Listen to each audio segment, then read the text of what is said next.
అంటే ఆ సరికొత్త రాజకీయం అనేది ఎలా ఉండాలి? ఎలా ఉండాలంటే ఎమ్మెల్యేలను తీసుకోవద్దు, ఆడ ఓడిపోయిన వాళ్ళతోటే మనం పని చేయించాలా, వాళ్ళని వచ్చే ఎన్నికల్లో క్యాండిడేట్గా వాళ్ళని ఎక్స్పోజ్ చేయాలి, వాళ్ళని గెలిపించుకోవాలి. గతంలో కేసీఆర్ చేసిండు 12 మంది తీసుకుంటే 11 మంది ఓడిపోయారు. మనం 20 మంది తీసుకుంటే 10 మంది ఓడిపోతారు కదా, మనకెందుకు కదంతా. అదే 55 సీట్లు ఉన్నాయి ఇంకా గెలవని సీట్లు, అందులో మనం 50 సీట్లు గెలిచినట్టుగా ప్లాన్ చేసుకున్నాం. ఇవాళ పార్లమెంట్ ఎన్నికల్లో దళితులకు కాంగ్రెస్ పార్టీ న్యాయపరమైనటువంటి వాటా ప్రకారంగా సీట్లు ఇవ్వలేదన్న ఒక విమర్శ కూడా ఉంది మాదిగలకి. దాని మీద మీ అభిప్రాయం? అంటే ఇప్పుడు ముందుగా ఏంటంటే తెలంగాణ రాష్ట్రంలో మొదటిసారిగా మాదిగలకు పార్లమెంట్ సీటు ఇవ్వలేదు కాంగ్రెస్ పార్టీ. దాని మీద పెద్ద ఎత్తున మేము ఉద్యమం చేసినాం. ఏఐసీసీకి పోయినాం, పీసీసీకి పోయినాం. ఎప్పుడైతే పెద్దపల్లి, నాగర్ కర్నూలు, మాలలకు అనౌన్స్ చేసినారో మేము పెద్ద ఎత్తున దాని మీద ఫైట్ చేసినాం. తర్వాత కూడా వరంగల్ కంటోన్మెంట్ కూడా మాదిగలకు ఇవ్వలేదు. సో మేము దాని మీద చాలా బాధపడ్డాం. ముఖ్యమంత్రి గారిని కలుస్తాం, పెద్దపల్లి కంటోన్మెంట్ మార్చమని మేము ప్రయత్నం చేస్తున్నాం, మార్చడం కోసం తిరుగుతున్నాం. మార్చికి మాకు ఇవ్వాలని మేము ముఖ్యమంత్రి గారిని కోరుతా ఉన్నాం. ఎందుకంటే నిజానికి తెలంగాణ రాష్ట్రంలో రేవంత్ రెడ్డి గారికి, రెడ్డిస్కి తెలిసినంతగా మాదిగల గురించి ఎవరికి ఎక్కువ తెలియదు.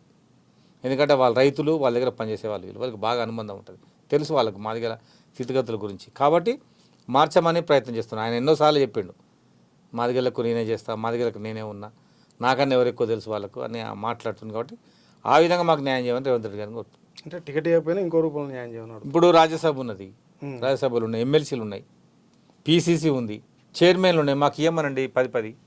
ఇప్పుడు నువ్వు రాజ్యసభ అడుగుతున్నావా, పీసీసీ అడుగుతున్నావా? పార్టీని ఏమి ఇస్తే తీసుకుంటాం. పీసీసీ ప్రెసిడెంట్ నేను అడగలేను, ఎందుకంటే పార్టీలో నాకు ప్రాథమిక సభ్యత్వమే ఉంది. సో నేను పీసీసీకి ఎలిజిబుల్ కాదు. ఇప్పుడు విద్యార్థి ఉద్యమ నాయకుడు పిడమర్తి రవికి ఏ సీటు కావాలి? కానీ మామూలుగా అయితే విద్యార్థి ఉద్యమంలో ఉన్నప్పుడు పార్లమెంట్ సభ్యుడిగా కావాలని నాకు కోరిక ఉండే. సరే, అప్పుడు సీఎం కేసీఆర్ నాకు అప్పుడు సీఎం నాకు సత్తుపల్లి ఇచ్చిండు. కాంగ్రెస్ పార్టీ నన్ను భవిష్యత్తులో మంచి స్థానంలో అయితే కూర్చోబెడతారు. రేవంత్ రెడ్డి గారు ఇచ్చిన మాట, శ్రీనివాస్ రెడ్డి గారు చెప్పిన మాట ఖచ్చితంగా వాళ్ళు అమలు చేస్తారు. నాకు మంచి అవకాశం వస్తుంది. అది కూడా మా క్యాస్ట్ని ఎక్స్పోజర్ చేసే కూడా పదవే ఉంటుంది. అంటే పిడమర్తి రవి అధికార పార్టీలో పదవుల కోసం ప్రయత్నం చేస్తూ మాదిగలకు వర్గీకరణకు సంబంధించి కానీ, రిజర్వేషన్కి సంబంధించిన అంశాలను కానీ పక్కకు పడేసిండా, అజెండా ఎత్తుకుండా ఎక్కువ పని చేస్తున్నారు అప్పటికన్నా. ఇప్పుడు కాంగ్రెస్ పార్టీ అధికారంలోకి వచ్చినాక కాంగ్రెస్ పార్టీ లైన్లోనే నేను డిసెంబరు 26-27 చెరో ఢిల్లీ పోయినా, ఫిబ్రవరి 5వ తారీఖు చెరో ఢిల్లీ పోయినా, ఒకసారి ఏఐసిసి కార్యాలయంలో పోయి రిప్రజెంట్ చేసినాం, గాంధీ భవన్కు పోయినాం, తెలంగాణలో మాదిగ జోడయాత్ర చేసిన, తెలంగాణలో అన్ని పార్లమెంట్ కేంద్రాల్లో మాదిగ సమ్మేళనం చేసిన, ఈ రేపు జయంతి అయిపోయినాక అన్ని పార్లమెంట్లలో కాంగ్రెస్ అభ్యర్థిని గెలిపేయాలని మా క్యాస్ట్ని కోరడానికి అన్ని పార్లమెంట్ తిరుగుతున్నా. రేపు పార్లమెంట్ అభ్యర్థులు మొత్తం డిసైడ్ అయ్యి నామినేషన్ వేసినాక 1వ తారీఖు నుంచి 13వ తారీఖు వరకు అన్ని పార్లమెంట్లో తిరిగి వస్తారు రథం వేసుకొని. కాంగ్రెస్ పార్టీని గెలిపేయాలని, మాదిగల రిజర్వేషన్లు కావాలని కాంగ్రెస్ పార్టీకి మాదిగల ఓట్లు వేయాలి. ఎందుకంటే మీరు ఇందాక అన్నట్టుగా మాదిగలకు సీట్లు ఇవ్వలేదు కానీ మీరు అన్నారు, అది మాకు బాగా బాధ కలిగించింది, నష్టమే. కానీ మా సీట్ల కన్నా బీజేపీ తెలంగాణలో సీట్లు రావడం అనేది ఇంకా ప్రమాదం. అయితే వర్గీకరణ ఉద్యమానికి నాకే లైసెన్స్ ఉందని చేసినట్టు మందకృష్ణ మాదిగ ఏ మాట కామాట ఎస్సీ వర్గీకరణ అనే వరకు మందకృష్ణ మాదిగ గారు గుర్తొస్తారు. ఇవాళ ఆయనే మోడీ నాకు మా మాదిగలకు న్యాయం చేస్తాడు అని చెప్పి మరి మోడీని కౌగలించుకున్నాడు మరి ఆ భరోసాతోటి. మరి ఇవాళ మీకే భరోసా వచ్చింది? మరి ఆయనకు ఒక భరోసా వచ్చిందా, నాకు వర్గీకరణ చేస్తాడు, మరి మీకు వచ్చిందా? ఆ మాట మోడీ అనాలి కదా. కృష్ణమాదిగ అంటుండే, అట్లా కాదు. మేము చదువుకున్న వాళ్ళం, కృష్ణమాదిగతో ఉండే బ్యాచ్కి అంతా చదువురాని బ్యాచ్.